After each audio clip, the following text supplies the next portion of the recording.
welcome back to my food memory videos. Today we're going to be making a coffee and walnut cake. I've made this cake many a times, and one of the reasons why it's so close to my heart is because I made that cake for one of my first date with my other half, the director of these videos, my partner Alan. And so we made this cake, I made this cake for him for our second date, and then I brought it back home, he came over and we decorated it together, and it was a really nice evening, and it will be with me forever.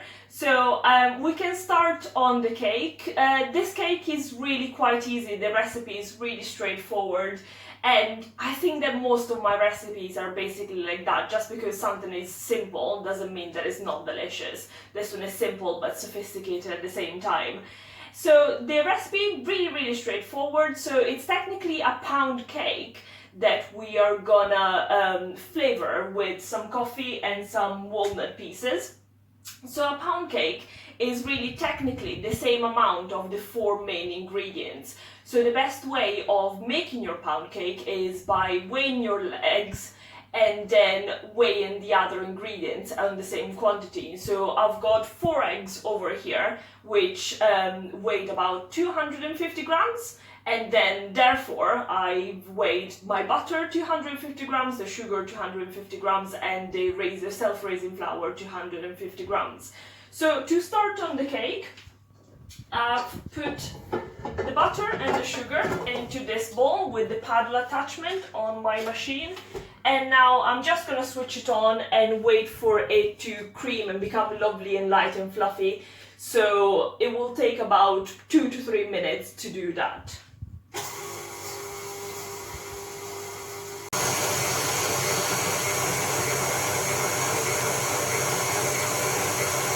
So about 5 minutes in, you can see that the butter is gone all pale and fluffy, so we can stop it and add more ingredients. It really didn't take too long for the butter to cream, just because it was in room temperature. And it's always a good idea to have all of the ingredients at the same temperature so that the batter of the cake doesn't split. So if the butter is colder than the eggs, sometimes when you introduce the eggs in, it splits, and it's the same way around. If the butter is warmer than the eggs, as soon as you introduce the eggs in, the batter splits. So it's always a good idea to keep all of the other ingredients together. So to this, we are gonna add the eggs gradually and then a little bit of flour. And then I've got some really potent coffee here and a few walnuts, of about 70 grams of chopped walnuts. And this will fill an 8-inch tin really quite nicely. Ideally you want 2 8-inch tins, but I only have one. And as you see, I've just covered it with a little bit of butter and some flour just to stop it from sticking. Ideally, you could use some parchment paper. I cannot find any parchment paper in any of the supermarkets at the moment, and that job, just the butter and the flour, works quite nicely. You can just put butter on the tin, that's not a problem whatsoever, but I find it that with the flour, it just helps the batter of the cake grip the tin a little bit more, so it just rises a little bit more even, and the cake is lovely and even. So to the cake batter, we are gonna start by putting 1 egg in. I'm gonna start the machine very slowly. So 1 egg goes in.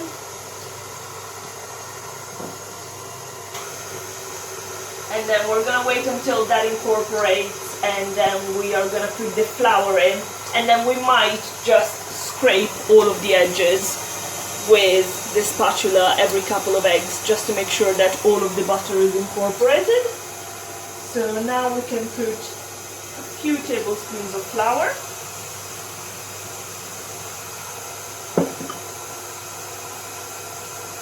And we can put 1 more egg in.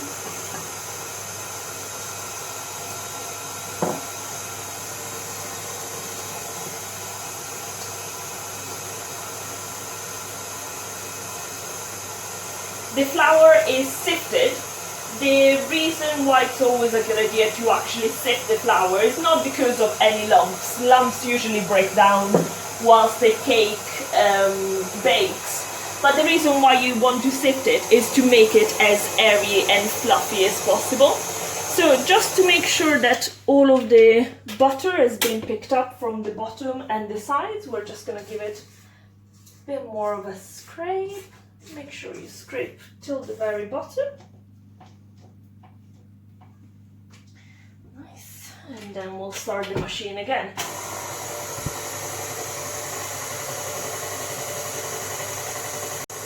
Okay, so again, one egg goes, and then we can put the flour,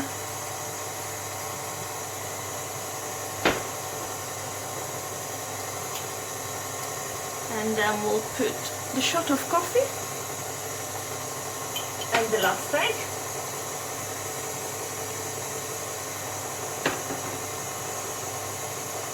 Then we'll just pour in all of the rest of the flour. I wish I could actually share this smell of the kitchen with you guys, because at the moment, as soon as you put the coffee in, the whole kitchen just starts smelling of coffee, and it's really quite beautiful. So you really want to stop the machine as soon as all of the flour is incorporated. You really don't want to overwork the batter at all. So we'll take the paddle off, we'll take the bowl off, and then we can incorporate the walnuts just with the spatula, just because you really don't want to overwork the batter at all. And this way, the walnuts should be nice and even instead of breaking into smaller bits. So you throw the walnuts in, and just with the spatula, just a quick couple of mixes, making sure, can you see that some of the butter at the bottom didn't integrate? So put everything in, and then there it goes in the tin. It's quite a thick batter, so you want to even it with the spatula before you put it in the oven yourself.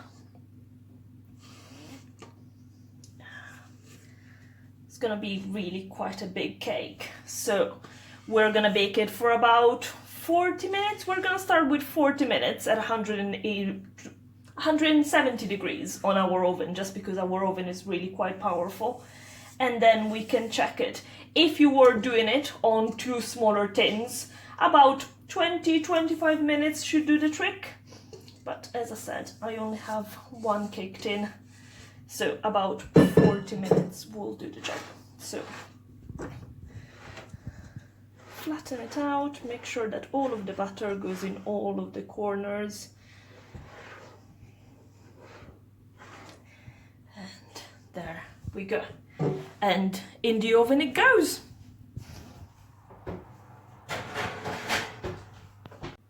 So whilst we wait for the cake to bake, we are gonna make one element for it. Just because the recipe of the cake is quite simple doesn't mean that we cannot elevate it with different elements. And I always like different textures in everything that I make, just because it just keeps it more interesting, and it's lovely just when you bite into a cake and you get the soft of the cake and the creamy from the buttercream and the crunchy and the nutty from nuts. And so obviously you cannot have a coffee and walnut cake without nuts. So what we're gonna do is we're gonna caramelize some walnut pieces that I've got here, and it's just literally a few walnuts with a little bit of sugar that we're gonna have to stir constantly and watch like a hawk so that sugar doesn't burn, and then we're just gonna leave them on the side for them to cool down and sprinkle in between the 2 layers of the cake. So whilst I do this, I can tell you a little bit more about this cake. So my partner and I met about 10-11 years ago when I went to university, and we had loads in common. We were chatting quite a lot, but I think both of us were quite quiet and quite reserved people. So we actually went out on 2 dates. But again, because we were really quiet, it was very, very awkward. We had so much to talk about, but neither of us actually talked about them. So we went on 2 of the most awkward dates in the history of dating, and then we never actually talked again. And then a few years ago, I moved back to that city for work, and he popped up on my social media, and I was like, well, why not try and talk to him a little bit more? We do have a lot in common. We might as well just see where that goes. So we got in touch, and the rest was history. And as I've mentioned, on our second date, I just made this cake at the cafe where I was working at the moment, and I brought it home, and we decorated it with some fondant and just nice colorful fondant, and it was just a really nice, cute kind of date, and it was really quite introverted for us to just bake and be artistic, and it's gonna be a memory that is gonna stay with me absolutely forever. So as you can see, the sugar is gonna take quite a while for it to melt, so I'm gonna catch you guys back up in about 5 minutes. So as you can see, all of the sugar has melted and it's starting to go into lumps, and very soon it will caramelize completely and cover the walnuts. This is the part of caramelizing nuts that you have to be really, really brave. It's quite tempting to just leave it like this because you don't want the sugar to burn, because you can start to see at the bottom of the pan how it's starting to melt already.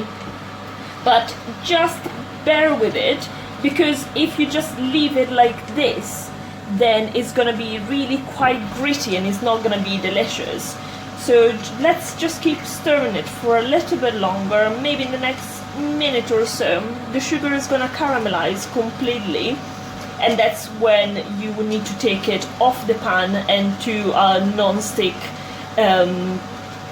I've got some silicone mats here, and I'm gonna pour it on there, and then we're gonna break it into pieces later, and you're just gonna have to stir. It's a bit of a game of patience because it just takes a millisecond for it to burn. And nuts, because they're so high in fat as well, they're quite easy to burn. So it's just a case of just keeping an eye on the sugar and on the nuts, and just keep stirring until everything is lovely and caramelized, and then we'll just put it on the side for it to stop cooking as well as to cool down, because if we left it on the pan, then the sugar would just keep cooking and the nuts would burn as well. So we'll just keep going a little bit longer. It's very tempting to just leave it sometimes because, yeah, with caramel you really don't want to burn it. If you burn it, you taste it straight away, and if you put burnt nuts in the cake, it's just gonna ruin the whole entire thing. But at the same time, you need to be brave to caramelize nuts, definitely. And very patient, because it's kind of like it stays as sugar for the longest time, and then all of a sudden it just caramelizes. So we'll keep going a little bit longer.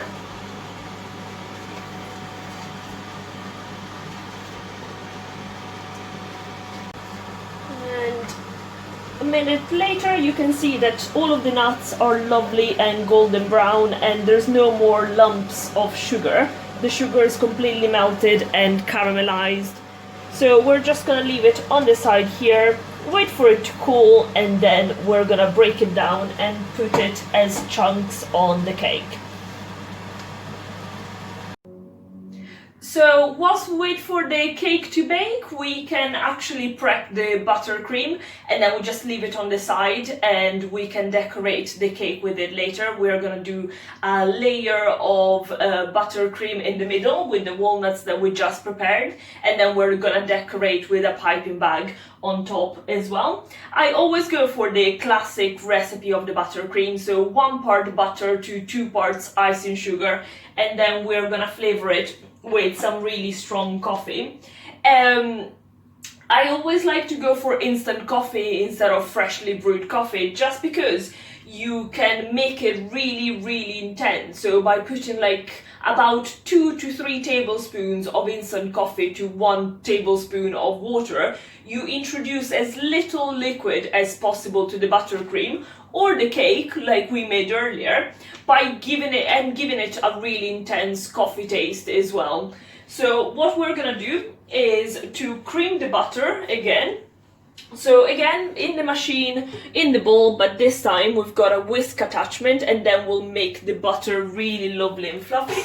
So we'll start it, and whilst we need to wait for the butter to cream, and then gradually we're gonna introduce the icing sugar. I usually like to do it about a third at a time, just to make sure that all of the sugar is lovely and incorporated in the butter before you put the next amount in. Otherwise you end up with a really gritty icing sugar, and it's just not for me. I really don't like cakes. When I go and buy cakes, if the buttercream is gritty, it's just not my cup of tea. I love my buttercream to be lovely and smooth and rich. So you can come over again and just have a look. So we'll just increase the speed a little bit more, and we'll just give it maybe 1 minute, and we can start incorporating the sugar. So the butter has been going for a while, so now we are gonna switch the machine to very low, otherwise we're gonna end up with a cloud of icing sugar, and we're just gonna slowly introduce the icing sugar to the butter. As you can see, like, there's a cloud of icing sugar coming out already. So we'll put 3 tablespoons in, we'll let it incorporate in the butter, and then we can turn the machine to a lot higher, just to make sure that everything is lovely and incorporated and creamed. And now that the sugar is going in the butter, we can start it even faster.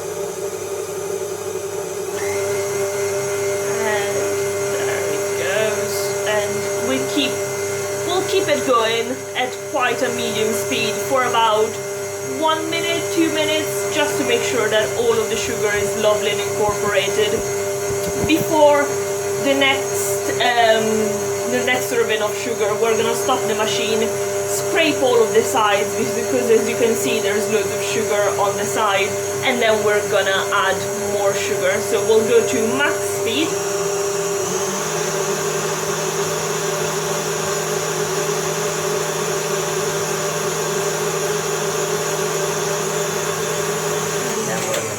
The machine off just for a minute. Make sure that all of the sugar is in. Make sure that there's no butter just at the bottom, and then we'll start again. So machine on the side, very low speed so we don't throw icing sugar everywhere in the house.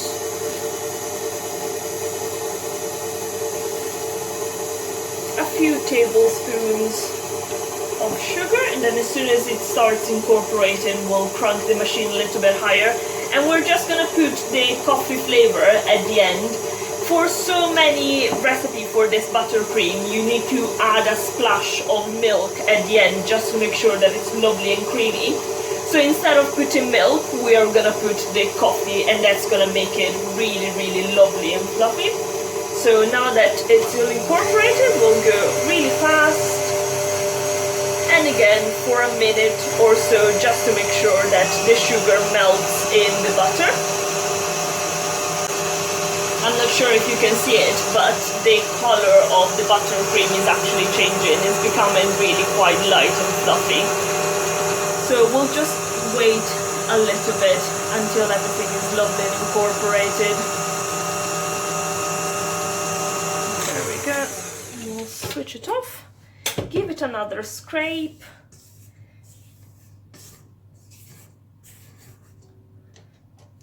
And then machine close, really low speed.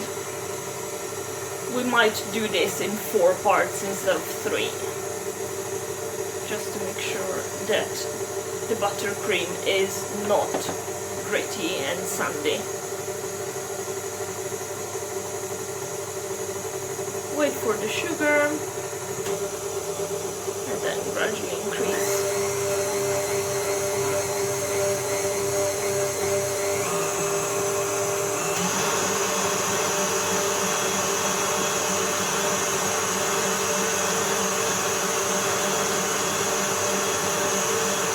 The consistency of the butter has changed completely. Now it's more like a whipped cream kind of consistency when it's lovely and whipped. So it's airy and fluffy and really quite delicate. Like you wouldn't think butter and sugar to be delicate, but if you fluff up the buttercream nicely, it shouldn't be stodgy and fatty and really quite heavy on the palate. It should be like a lovely flavoursome cloud on top of your cake.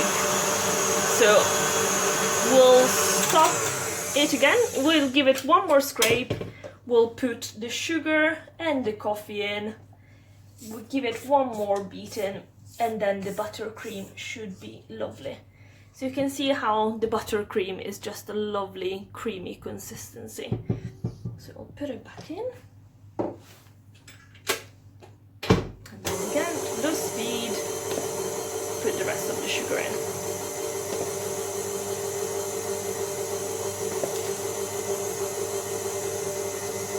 You can see the cloud of ice and sugar.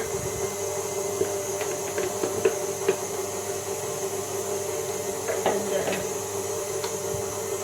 the coffee. And this you can make it as rich or as delicate you want with the coffee flavor. And then speed it up. Make sure everything is incorporated.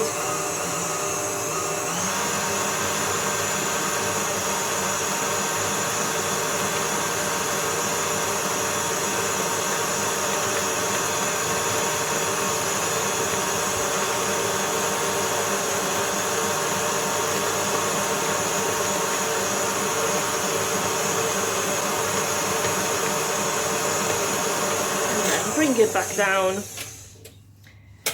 and that's it. I'm gonna try it just to make sure that it's got the right amount of coffee in. It's lovely, it's really quite lovely, and you don't get any of the grittiness of the sugar. So we're gonna put this in a piping bag, just ready for the cake when it cools down.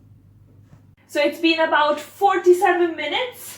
And I think that we're ready to check the cake, so I'm gonna take it out. And the best way of checking if the cake is ready is by putting a skewer right in the middle. And if it's nice and dry, which it is, then it's gonna be nice and baked. So I'm gonna switch the oven off. We're gonna leave the cake on the side until it cools down, just because if I start cutting it and filling it with the buttercream is just gonna melt completely. So we need to wait for the cake to cool down completely, and then that's when we can start decorating. So it's been about 2 hours and the cake is lovely and cooled. I've cut it in half, as you can see, and now we can start decorating it. I've got the buttercream in the piping bag with a clear nozzle, and I've got some different nozzles over here. And then I've got some different bits and bobs for decoration. So I've got some edible gold glitter. I've got some ground coffee. I've got some silver balls. I've got the caramelized walnuts here that we prepared earlier. I've got some extra walnuts here. I've got some daisies, and I've got edible gold leaves as well. Most of my equipment is at work usually, so I found a nice clean painting scraper. So most of baking is about adaptability, so we're gonna adapt and we're gonna use a painting scraper instead of an actual one, but we'll see how it goes. most times with cakes that I make at home, I don't actually have a plan of attack when it comes to decorating. I just start with the very basics and then I go from there. So that's exactly what we're gonna be doing here. So we'll start by filling the cake. That's the most important part of it. You want like a nice layer of buttercream on the bottom.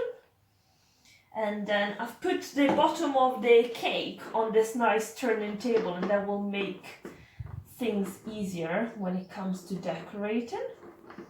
So we'll turn it around and around.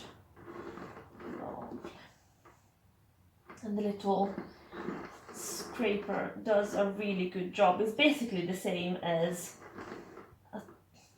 the pastry scraper, so it's fine. It does the job pretty nicely. I didn't go around the very edges just because I'm gonna do like a layer of buttercream just around the edges now. So just like that. And this way it gives it a bit of a lip as well. So we're gonna put all of the walnuts that we caramelized earlier. So that's gonna give it a really lovely crunch in between the two layers. We want to make sure that it's lovely and crunchy. If you wanted to, you can either blitzer all of these with like a hand blender and make them into a praline. So when you open the cake, it's lovely and oozy. But I really do like the crunch that just caramelized nuts give to the cake. So we're just gonna leave it like that, and then we're gonna put the top of the cake on it. And then we're gonna go a little bit more buttercream around the edges.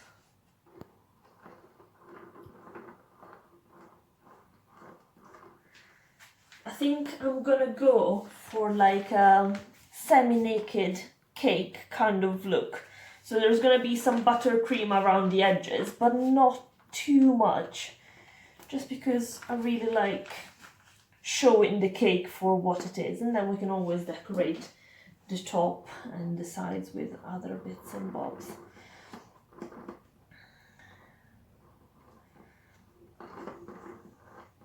So we'll just spread the buttercream everywhere, going around the edges this time, making sure that it's nice and thin.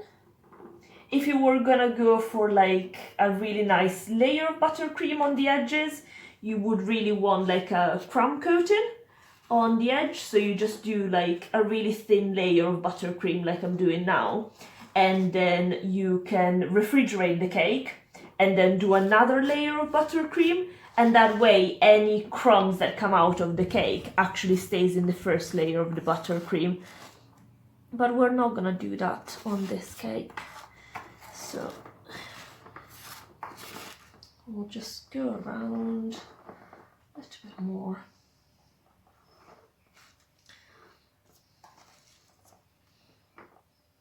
There we go. So I'm really happy with the edges. I'm gonna scrape all of them clean, and I might put the buttercream back in the piping bag. So I've got more buttercream to use on top of the cake.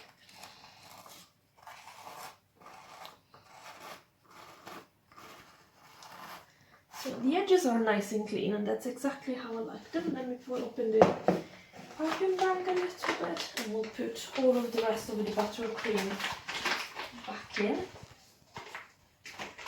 And then we might change the nozzle and do some nice decorations on top of the cake with some different nozzles. Oopsie daisy. There we go. Let's see what we can do. So want like a nice straight area, like a nice even area on top to work with. So we make sure.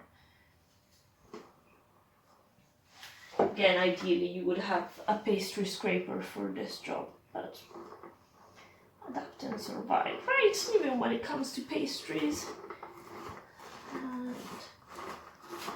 nice layer here. Then we clean the edges just like this.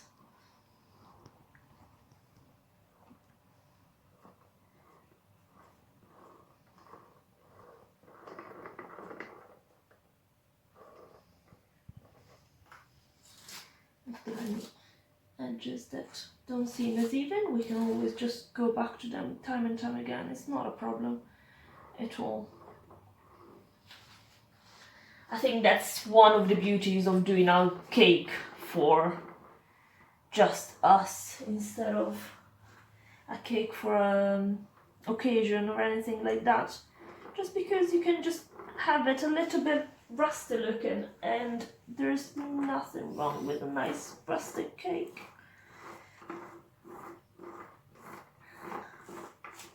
There we go. Clean the edges a little bit. Oops.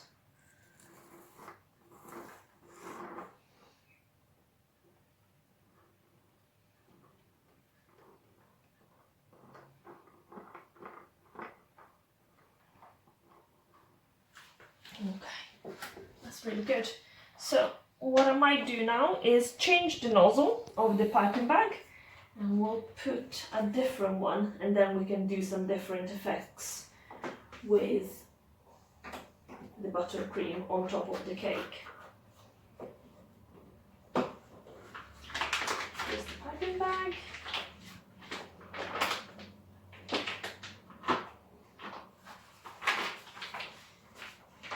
Make sure all the buttercream goes down. Lovely. And now we can do some rosettes.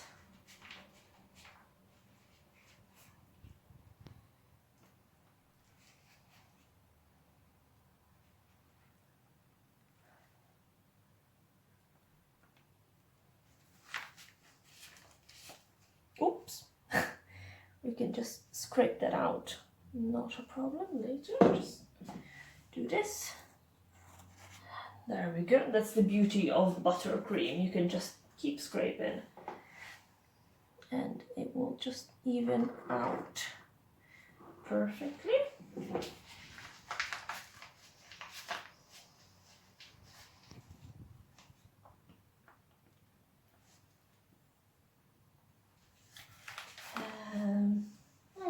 What do you think? I might try and scrape a little bit of the buttercream from the piping bag. Just like that.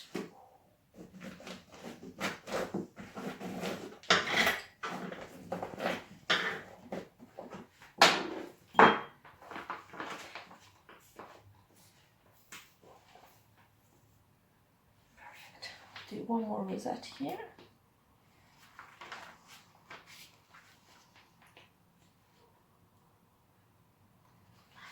Big one there, and then we can decorate with loads of little bits and bobs. So we've picked some daisies from the garden. We can put a daisy here,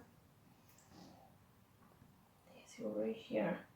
Doing odd numbers always works better, and it's just much more visually pleasing to put things in odd numbers. So we can start decorating it with some bits and bobs and other nuts as well.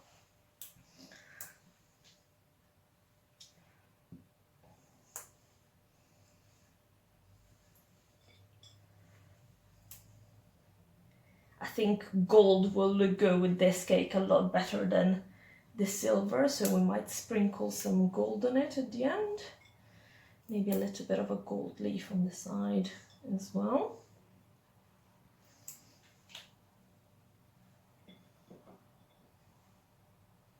Make sure that there's plenty of nuts everywhere, so when you go and bite in the cake, you get a little bit of everything.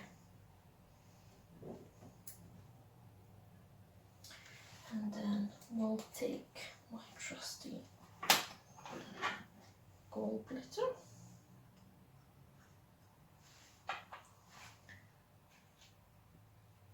Just sprinkle them on the rosettes, so when it catches the light you can see the gold sparkling. And for a different effect, you could actually use the edible glitter and mix it with some alcohol, and then you can use it as a paint. And because the alcohol dissipates, that's not a problem. So it's not gonna add any alcohol to your cake in case you need to avoid alcohol for whatever reason. And that's it. I think I'm quite happy with it. So there you go. This is my coffee and walnut cake, mainly for my partner Alan.